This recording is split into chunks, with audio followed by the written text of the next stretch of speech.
You must be thinking, what on earth am I talking about? To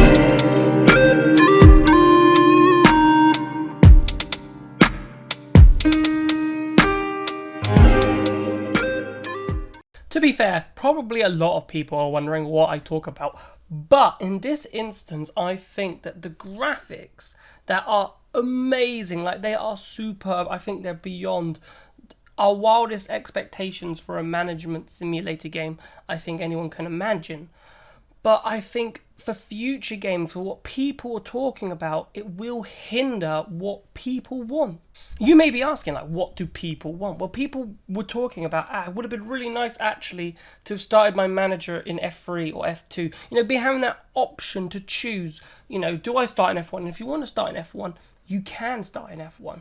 But at the same time, if you wanted to actually know, I wanted to start in F3 and you had the choice to start in F3, then people would have liked that management challenge, which is that sense of satisfaction. You're not just jumping to the top team straight away, and taking them all the way up to the big leagues like you would do in Football Manager. Let's say you become Luton Town manager and you take them from the Championship to the Premier League. There's some form of, satisfaction in doing that. So taking an F3 team to a Championship and then taking an F2 team to a Championship and then taking an F1 team to a Championship, you get that set of satisfaction. Whereas once you've just won with the F1 team, once you start winning, it gets boring and you kind of want to move on to a new challenge. That's generally how management games work. But the graphics, because they're so good, because the F1 Manager game and Frontier have set such a standard, creating the F3 graphics, the F2 graphics, will take such a long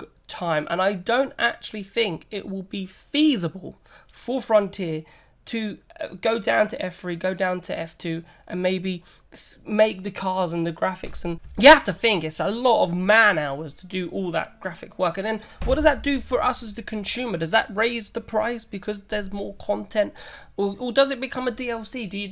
Is it something that you have to pay extra for and then you sort of unlock it? That would be quite an interesting avenue that they could go down. But I think that's a bit of a worry as well, because a lot of people have been saying, oh yeah, I would love to have started in F3. I would have loved that option rather than, just doing the F1 and you're just stuck in the F1 world. You could, people like stories. People like generating stories in their management simulations. It's, in Football Manager, I know I keep referencing Football Manager a lot. It's the journeyman, right? The journeyman is the story. You start right at the bottom, you pick some random club and you work your way up to the top, which is effectively what you do in the F1 Manager game. Starting from F3, you hired by an F3 team that you could pick, or you could just start unemployed and a random team comes to you and says, hey, do you want to manage our team?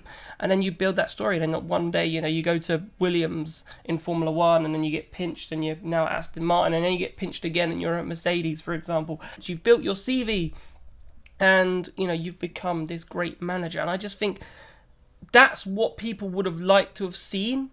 From just comments that I've had on YouTube, people, social media, and I think that's what people would have liked. This is something that they would want for future games. But now I'm thinking, as I said, and the whole point of this video is I think the graphics might let us down in that, because it's so good, because they need to do all the, I don't think it's necessary in F2 and F3 to have the team principals. I think they could just be regen faces, to be honest with you. But if they wanted to keep to the standard of having, we need to have the race engineers for F2, we need to make them as a graphic in the game, and the same for F3, then that's a lot of man hours. That's going to take a lot of time to prepare, to get right, and only in a year cycle it might not happen. And now I'm thinking, actually, if you take a step back, we as a consumer, we want all these amazing things. Oh, this could make the game so much better. This could make the game so much better.